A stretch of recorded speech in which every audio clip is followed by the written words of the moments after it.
Hello, ladies and gentlemen, and welcome to another edition of the Daniel Hendrick Experience, the very first edition of 2024. I am super glad you're here, and I'm super glad that you get to hear this guest that we have on today. All the way from New York City, ladies and gentlemen, we have American soprano Marnie Breckenridge, who is a singer and actor known for her deeply expressive score interpretations, layered characterizations, and her lyrical pure soprano. Opera magazine said that she is simply terrific. The Globe and Mail said, quote, she sings extraordinarily, bell-like ring over an enormous range and personality spilling from every note. Breckenridge's performance is organic and improvisatory. Wow. Not only is she an opera singer of great renown, but also she crosses over and does Broadway S type works as well and operetta. So I am extremely excited for her to be here. She's an award winning artist and singer. So, ladies and gentlemen, let's just get right to it in the new year. I'm super glad that Marnie is my very first guest of 2024. So let's bring in Marnie Breckenridge. All right, ladies and gentlemen, as advertised, the first guest of 2024 on the Daniel Hendrick Experience, the American superstar Marnie Breckenridge. Young lady, thank you for being here today. Well, thank you so much for having me. It's such a pleasure to finally meet you, Daniel. And thanks for inviting me to speak with you on your podcast. Well, thank you. So tell me, you are so interesting because really, I think you, after stalking you quite a bit on the internet, I think you are kind of the new breed of opera singer. Do you know what I mean by that? Wow, that is so cool. I first of all, let me just say thank you because that is a very sweet compliment. If you mean it as a compliment. I do. I do. Well, there's that whole like being compared to the golden age singers and um I I think my career has been kind of much more into the modern opera world, which I have embraced fully. And it kind of fell in my lap in some ways, but then I realized, oh, yes, this is actually what I really am cut out to do and what I love. I love telling, modern stories or non-archetype stories. Um, really delving into the new parts of this art form, to the new parts of American opera. And I think I wonder if you mean, the new type of singer is that we have to embrace so many different styles and so many different genres to keep the art form going forward. Is that what you mean? That's a very big part of it. So, the next interview after you is going to be Mark Sampson, who is the head of the Berlin Opera Academy. I don't know if you know who that is, but he Yep. said to me, so you've interviewed all of these opera singers from around the world. What do you see that opera needs next to survive and to keep evolving? And of course, I'm an opera singer myself. It's the voice has to be primary. And I said, well, the biggest thing for me is acting. That part of the reason that opera is kind of dwindling at some levels in some areas is that it's not entertaining enough for the viewer. And what you're doing is the opposite of that. You're embracing the dramatic side along with the vocal side simultaneously. And for me, I think that's where opera has to kind of modulate towards more of that. Yeah. That's what I'm talking about. I wonder too, and also because people are so caught up in, Instagram and TikTok and these little sound bites, but it's also very visual. So you're looking at, and you can tell whether the person is telling the truth as that character, right? um, I agree with you that it still is about the voice, and making sure that you're lined up, in a bel canto, technically sound way that you're singing on your breath, you know. And I will admit that there have been times that I've done a modern performance where I have gotten so much into the acting that the voice might have suffered a little bit. And then I've had to kind of, you know, take myself back to that middle meridian of, you know, the alignment and the breath and the vowel, and just making sure I'm back, you know, in my you know, bel canto training. And it's been interesting to kind of push and pull within that realm to be able to kind of um, stretch into something like I did this Peter Otvos piece at Glyndebourne that was Love and Other Demons, based on the Gabriel Garcia Marquez book, you know, and it was such a stretch. We were singing in Nurubin, like really, really high, with these, you know, very percussive consonants and vowels, and then singing part of it, you know, and then in English, and then in Spanish too, you know. So, but the character is kind of this strange, um, fragile, and yet wild creature. She was like this woman, this little girl raised by wolves, basically, and then rescued by the priest, you know. So she's having to kind of push into the character in so many different ways. I had to play kind of childlike and then strange, and you know, so it was pushing my vocal ability. And I remember when I finally got to the lyric part, it kind of like, oh, made me nervous. Like, oh, can I just now stand here and sing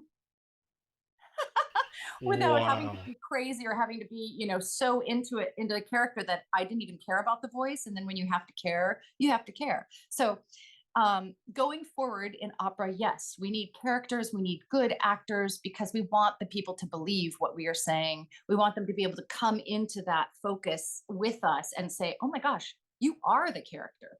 You are Maria, or you are Lucia de Lammermoor. You are that person. I hope that that's what we can all do going forward. And I hope that I've been able to bring that, you know. I am Well, definitely I've read your human. So reviews. They talk about you doing that. hmm, I try not to read reviews, but they do. Not even the good ones, right? Because then you're just looking for compliments. Yeah, well, that's what I'm talking about. It's kind of the Maria Callas vibe of singing, you know, where you balance both worlds. And actually, sometimes she was criticized that she got too emotional and lost her vocal line at times. But the other side of that was she was praised so highly for her portrayals of the different characters. Right.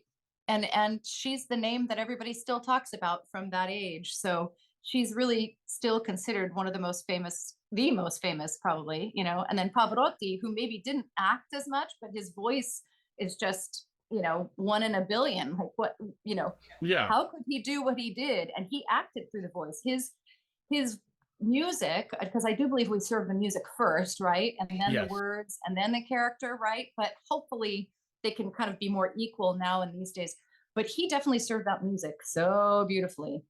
And Yes. yeah, I think Maria Callas did too. She just, you know, she pushed the envelope. She bent the rules a little bit, and that was exciting. I think people wanted more of that.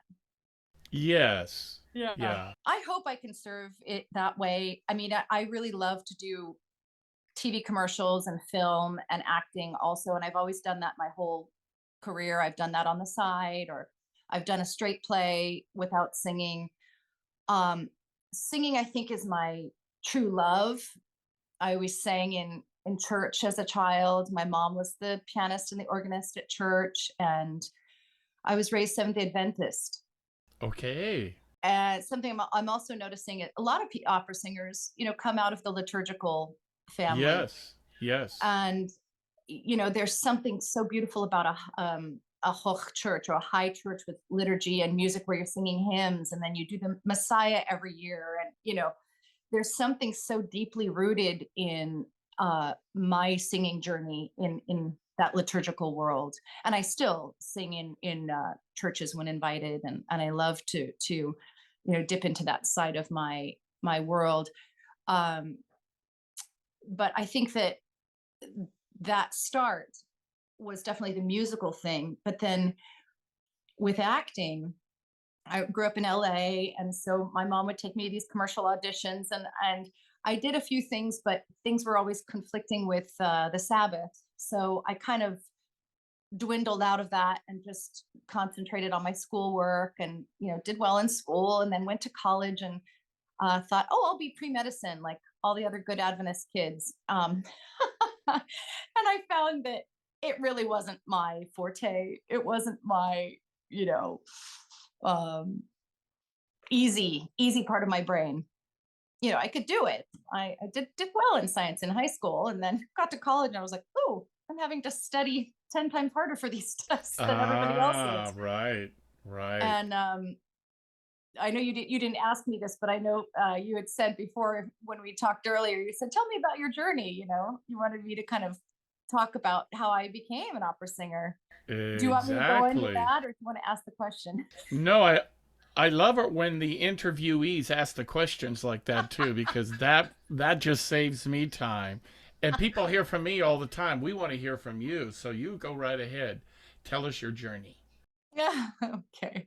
Well, so in college, I was pre-med for a hot minute. I was also interested in art, so I did an art history. I think I was one class shy of an art history minor, which was silly, but college can be overwhelming. I was doing a lot and learning a lot, and anyways, but art history always interested me. And then I loved music, and I loved singing, and I was in all of the choirs and would get solos, and people would tell me, you should be a singer. Right, you are a singer. And I knew this about myself, and my true childhood goal was to be the next Barbara Streisand. I mean, I would I sing read Barbara that. Streisand.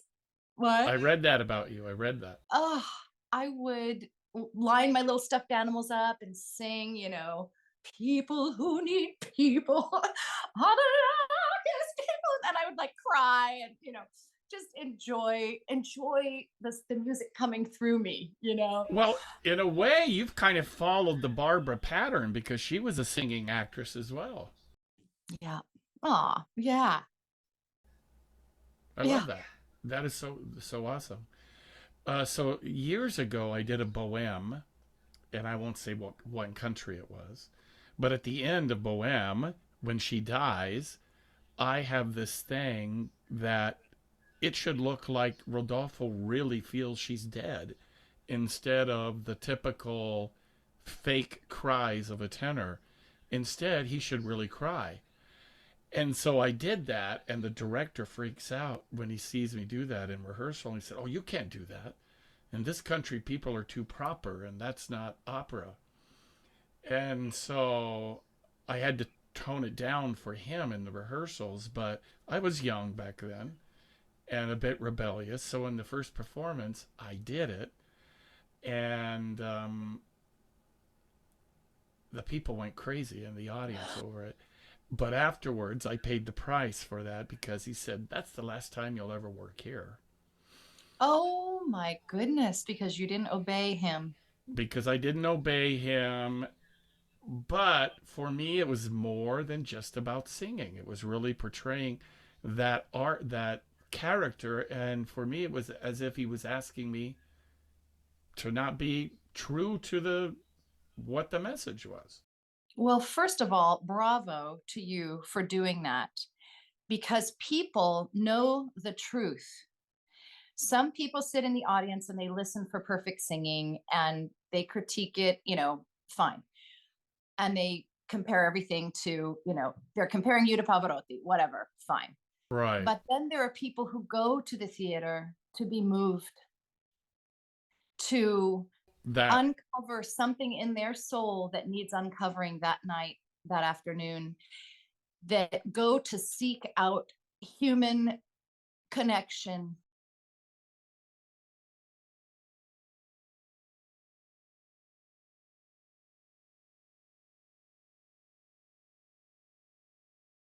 Rodolfo, I'm sad that Mimi died too. And thank you for crying, because I want to cry. I think every time I see Bohème personally, I cry.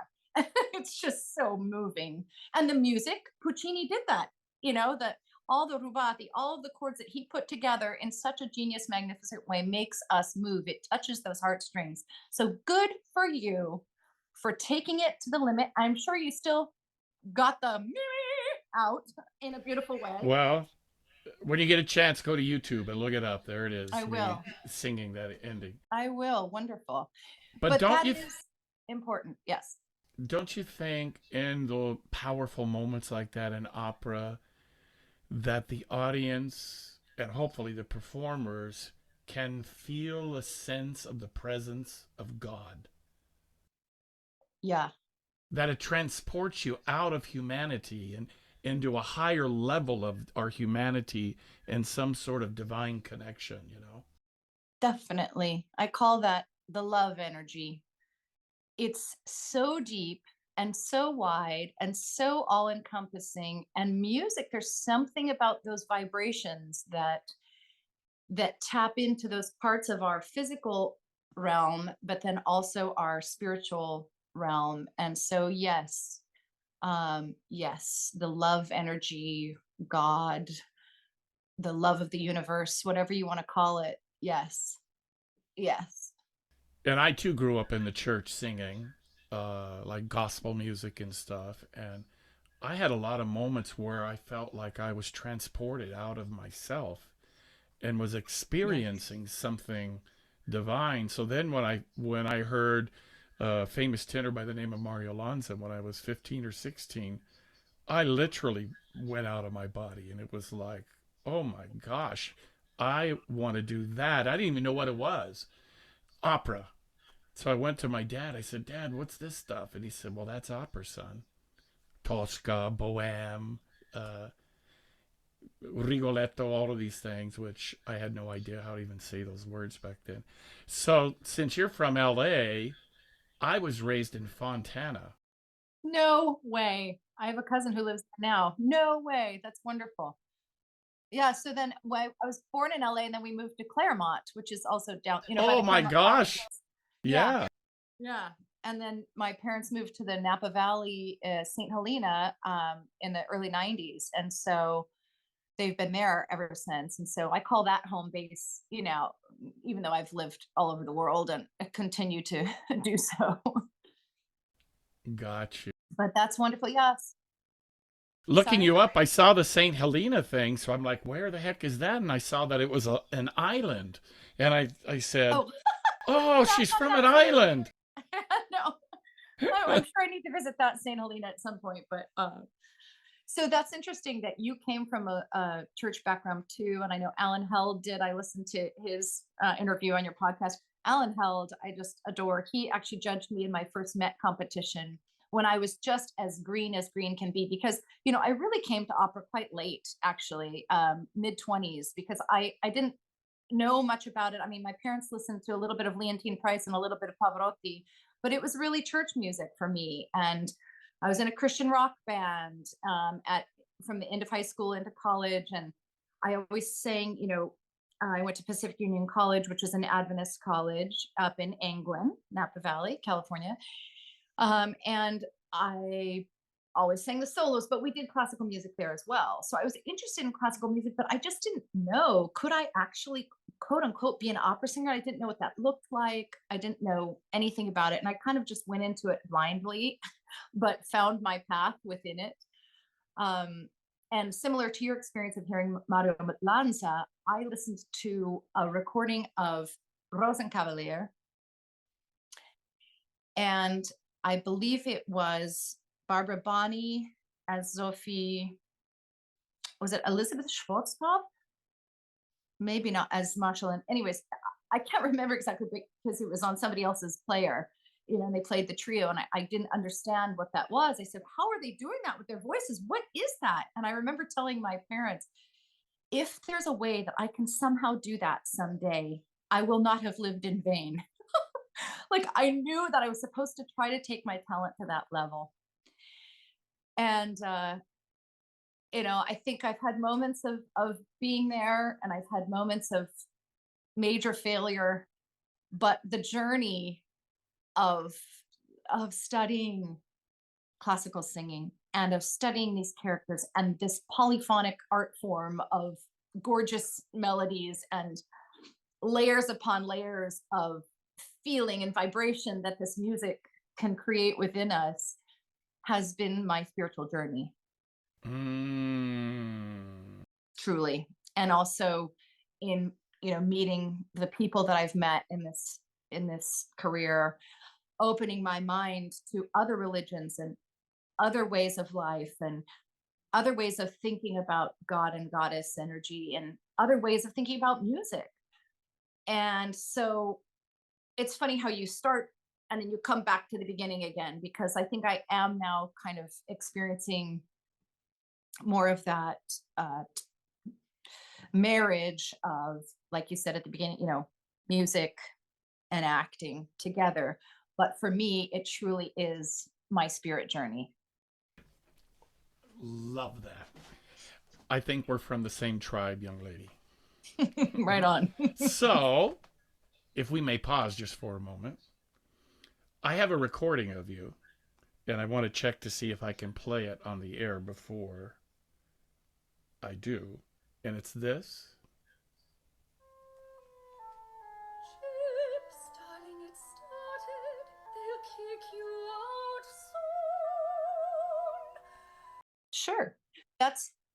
soon. That's one of the most recent things I've done. One thing about it though is from the movie, and she's singing with pathos because she's dying. All right, ladies and gentlemen, we need to hear this young lady's work. So we're going to play this piece. Can you explain what this is a little bit? Sure. This is from a recent movie I did that Mr. Gordon Getty wrote both the libretto and the music for the movie version of the opera that he wrote, Goodbye, Mr. Chips. So this is Kathy Chipping. She's married to Mr. Chips, and she calls him Mr. Chips. And she is dying, and she's telling him to go on after she dies, to marry again, to know that she will look out for him on the rest of his life's journey, and she'll be there by his side. Chips, darling, it started. They'll kick you out soon. Dr. Cole says that things are a bit touchy. Our baby has decided to stretch out the wrong way, it seems, and doesn't want to bond. Stubborn as a true Chips. Not to worry, we always get it right in the end. It will take more than a kink in the piping to stop a Chips, much less two of us. But just in case, my darling, just in case,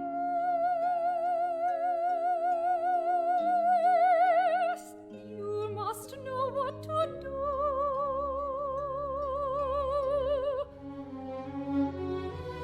You must marry again, so that she and our baby can love you as much as I do.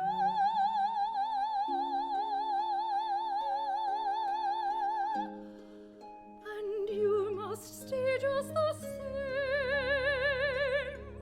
You must cram your fists in your pockets when you are angry, which is never for long. And you must slide your glasses back up your nose when they slide down, which is often. And you must teach the boys just as you have, so that they will learn to teach themselves and teach the world, because now they are my boys too. And then one wintry day at the end, when everyone is going home to bed, one drear and drizzly day for all,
keep an eye on you if their telescopes are strong enough, and put in a word for you if I can find the right ear, because I love you forever and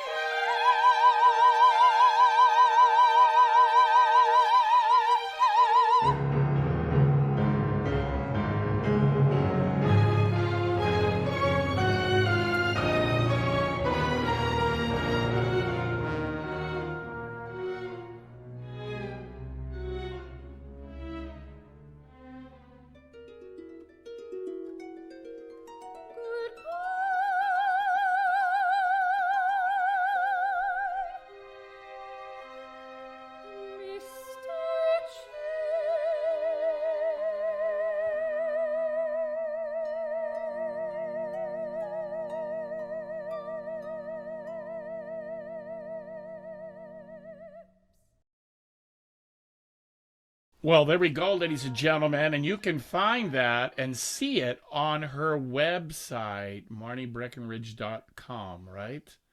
Yes. And then you can see the acting that goes behind that too. That is exceptional. I love that you're doing these kind of pieces. And I Thank bet you have some new works coming up as well, right?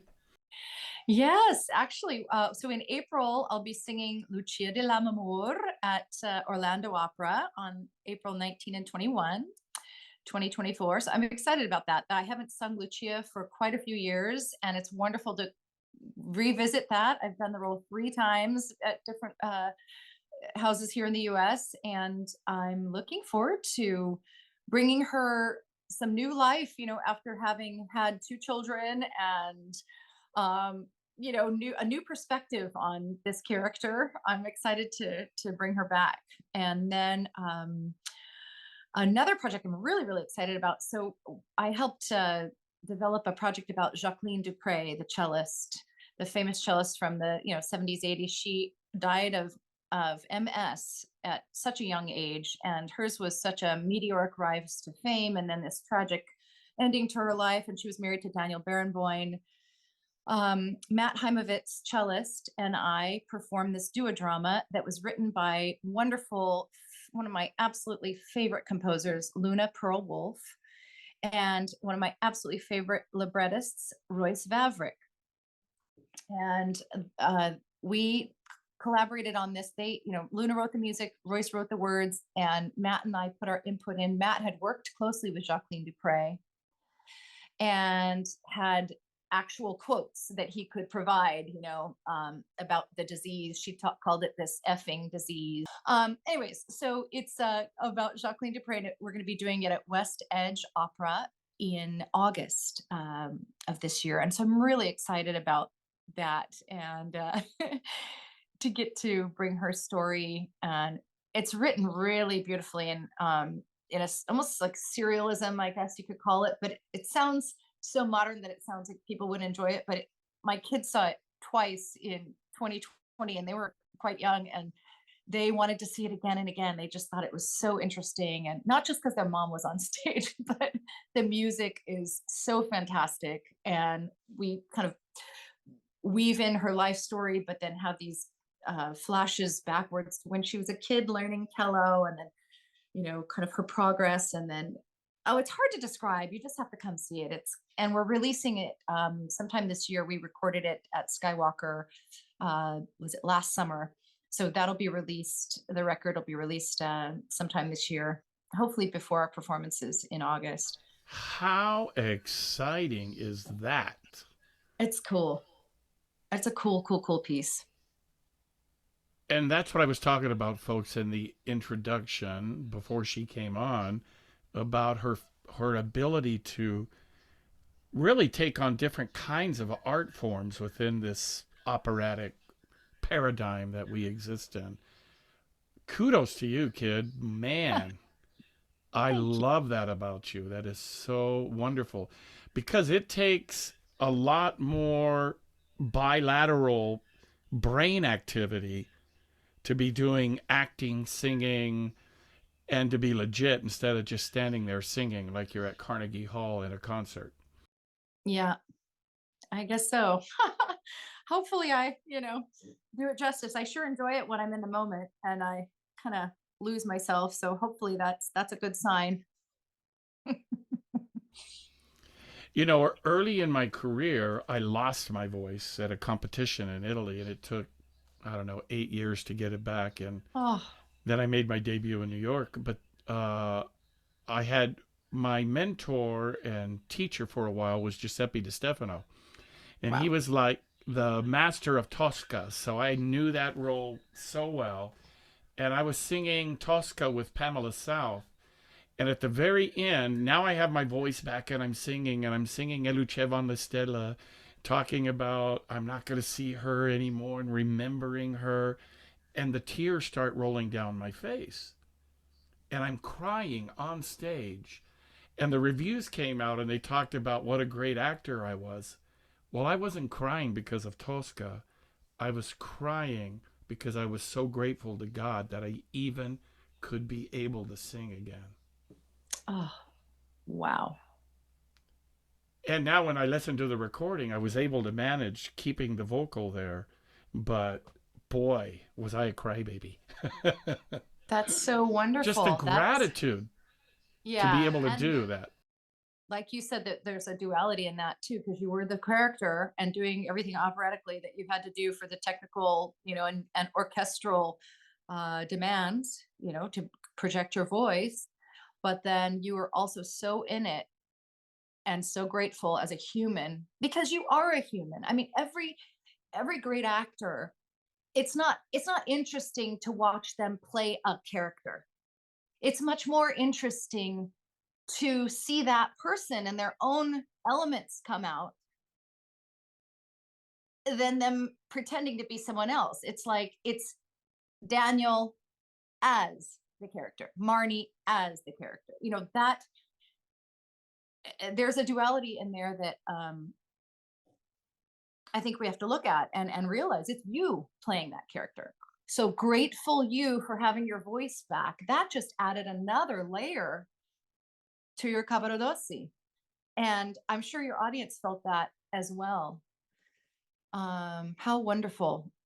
And I do think singing can it does make you cry in a way because it's so deep inside our souls and inside our throats and inside this whole, sternum and chest chakra, the heart chakra, right? It's all coming from that and your brain and your breath support, it's all connected. Um, yeah, it's so Well, interesting. I could tell you have grown in your spirituality if you're talking about chakras now and opening the chakras and letting that energy flow through you, that's It's scary though. It takes courage to let the energy flow through your chakras because there are so many people that want to judge or hurt you and yes. I think I wasted a few years with some anxiety about auditioning because I was so attuned to other people's judgment of me. And I've Yeah. been that way a lot of years. And I think for a few years in New York, so I was auditioning, I would just be a total wreck, just an Yes. anxiety ridden wreck. And it's because I was so concentrated on the judgment part, what they would think, instead of standing there like your Cavaradossi did that day and just let it be my own experience. Yeah. Yes. And that letting it flow through me and letting, I think also growing up, my mom's dad was a traveling missionary that she grew up in Costa Rica. There's this deep commitment to service in our family. And Excellent. I taught voice lessons at the San Francisco Conservatory for 2 years, which was wonderful. Um, and I would teach for free. Like I love just giving back. I mentor Me a too. couple young women right now, and just for free. We just talk and I just give them advice and it's just my 2 cents from my own little keyhole of experience in life, but Mhm. hopefully rooted in, goodness and kindness and wanting them to do better in their life.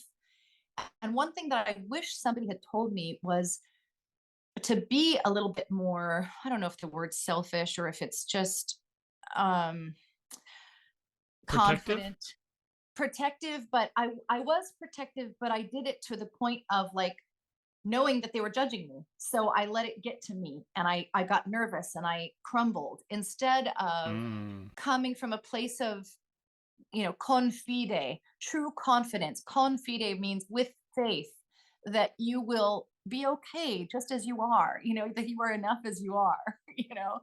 And that's what I try to teach other young women, that are coming up in this crazy world of trying to figure out who they are as opera singers. So this judgment, which I got a strong aspect of being raised in a religion, because there's Yes. constant judgment going, right? This is right, that is wrong, you know, two sides, good, bad, good, bad. And I was always trying to be the good girl. And until I just could unleash, and I'm not saying be the bad girl, but until I could unleash and just be Right. human, I didn't Right. truly understand the depths of my powers as an actor or as a singer or as a mother or as a human being or as a wife, as a Yes. friend. So it's Wow. funny. I think that that's something I've learned in my spirit journey, going back to the chakras and whatnot, being able to be brave enough to share those things Yes.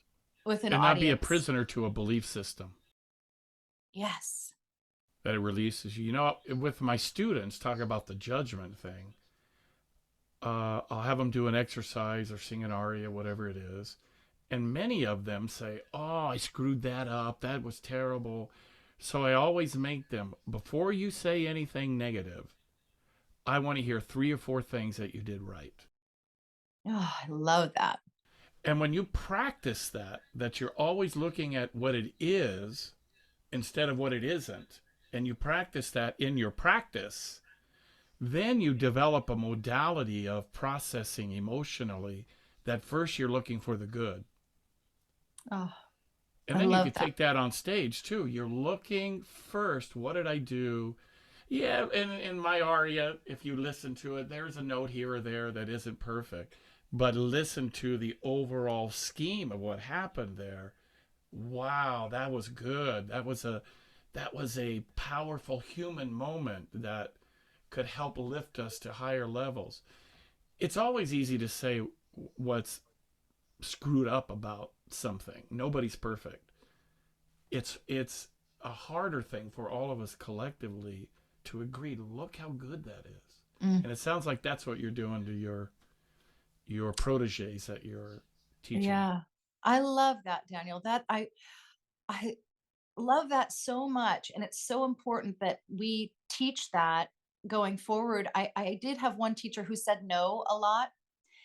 And I was probably attracted to this teacher because there was a lot of judgment and perfectionism. And you need a certain level of perfectionism to be a technically great opera singer. But boy, let me tell you, did that mess me up for years and years and years, because I would never feel ready enough, never feel perfect enough. And that no was so strong in my head. If it had been yes and, but through that, I learned I can't be the victim. I chose that teacher. I chose that whole judgmental, Yes. our studio is right and everyone else is wrong. I chose that. And Oh boy. it's easy to kind of blame that on my conditioning and thinking within a religion too. We're right, they're wrong. And Adventism doesn't do that. They're very global, and Yes. Adventism is wonderful, as far as it's a health message. The blue Yes. one of the blue zones of the world is Adventist. Lots of vegetarianism and you know Good stuff. healthful living, exercise, kindness. Bringing water to you Love. know Yeah. people who have no water. Love. Um, The golden so, rule. but in that, there's a judgment in any religion, right? In any perfectionism, in any wanting to be right, there's a judgment. And that has been something that I've been trying to let go of for the last 20 years. Yep. And it's still a struggle for me because I tend to try to be perfectionistic, and then I'll beat up on myself because, oh, I didn't get it quite right. And Well, that's an interesting point because you're never going to achieve absolute perfection of vocal technique or whatever. But what you can is achieve perfection in the approach. Yeah. meaning that you're going to do the same thing over and over and over again. And no Yeah. matter what happens, it has to be okay. So Yes. then when a student does a note and I could see their eyebrows, they go like this, they're tight, they look like the Grinch. And I'm like, what good does that do you?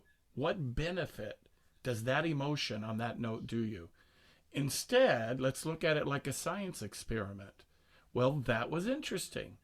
We're not denying that it existed, but what good can come out of that thing that happened? But if emotionally you cringe in each time you make a bad note or sing a bad phrase, then your subconscious is going to work against you and not let you be free to screw up. Because in the screwing up process, I believe, that's when you can continue to strive to get out of the box, to be greater, greater, greater, greater, because you're Yes. not limited by your fear of making a mistake. I love that so much. Yes, and I love it. Yeah. And that's that's wonderful that you're giving that to your students Yes. And myself. and yourself. It is a gift to Yes. yourself, right? Yeah. And I do it. I still sing live and I play the piano, which, by the way, I just had surgery Oh my 3 goodness. days ago, carpal tunnel syndrome. Oh, You can see the bruising here a little bit, but so my hands are a little bit different. But I play and sing, and there are moments. I mean, now I'm a senior citizen. I'm 65. So, but there are moments when I'll sing a note, and a little part of me starts to say, that sucks. But I've done it for so long that a bigger part of me just laughs and says, that's not going to happen. good for you. What No freedom. way. And there are certain singers from a country that I won't talk about that have this very strict, rigid way, almost like hit you with a ruler when you screw up. And when they come to me, I'm like, that just doesn't work with the psychology of most people. It's too rigid and you're not Yeah. free. Yeah. And And then the big wobble starts to come in the voice because it's so forced. height and forced. Well, I feel like people don't give themselves enough permission to be the captain of their own ship. They give it away to the teacher or to the coach or the and that was my problem for many years and I finally realized, boy, I am not getting anywhere by this tightness or trying to be perfect. It's just not working. And so a lot of the modern music actually set me free because I had to just be such the actor. And a lot of modern music is technically difficult, like Yes. not easy. It's not, straightforward. And we're switching time signatures every other measure. And, you know, the enharmonics are crazy. And just the way the music is written is not your traditional way of writing. What Yes. am I trying to say? I'm start losing it a little bit. We can cut that Yes. out. Cut out my mumblings, but you know what I'm saying. So it's a Love lot it. of modern music is written in very intricate, difficult, new thought ways of singing and projecting music, right? So that is something that shook me out of my traditional perfectionism. It's like, Hmm. you got to figure out a way to sing this crazy chord structure here. Right. And it may not be perfect the first few times. And then you get it into your body and you go, oh, okay, I see how I'm using the bel canto technique, but I have this new thought about how this note sounds because it's like a new thought of dimension because these are new thoughts that are being it's not about consumption and Yeah. you know the woman Yes. getting taken advantage of the man. Now it might be a different thing that we're telling a story of, that we're Yeah. uncovering, some new truth that the musician, Well, the composer is trying to put into the universe. and the neuroscience thing of that, what you're talking about, you are accessing a different part of your brain when that new thought comes in. So Yes. I can't tell you how many times singers have come to me, and frequently it's this: I can't sing the high note.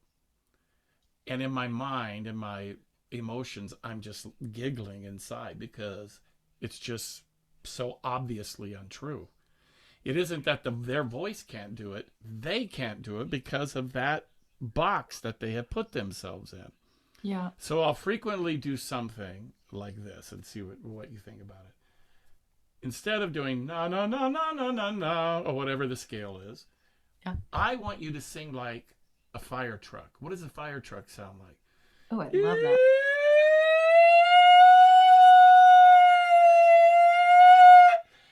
And we start doing fire trucks.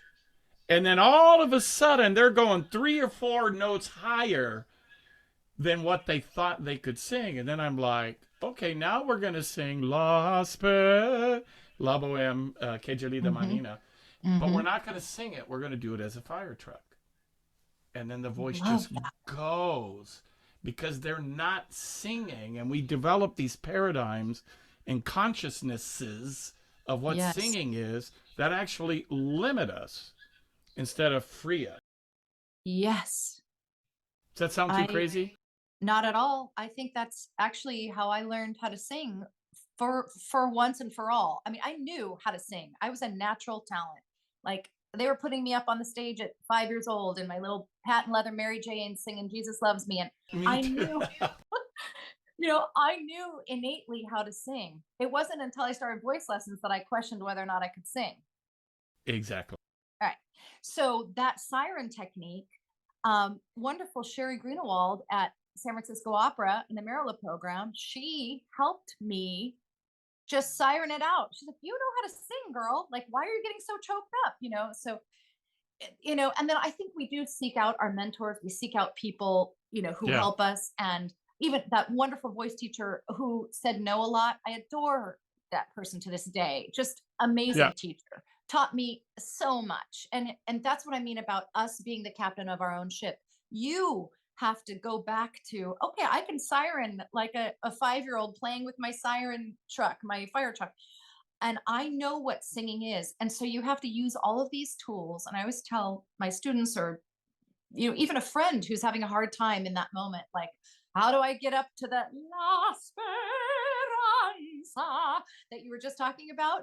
Siren it, do it opposite, sing it lower, sing it Yes. backwards, all of these things Exactly. to trick our brains into that new neural pathway of saying, I do know how to sing.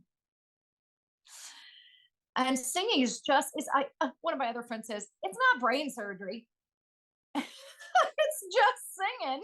But it's brain activity. It's brain activity. So the more you can, let it be from this natural place. Yes. And that's, acting as the character, or just coming from a place of gratefulness and crying through it. Or just one day saying, okay, now today I'm only going to sing it from the mask. How does that feel?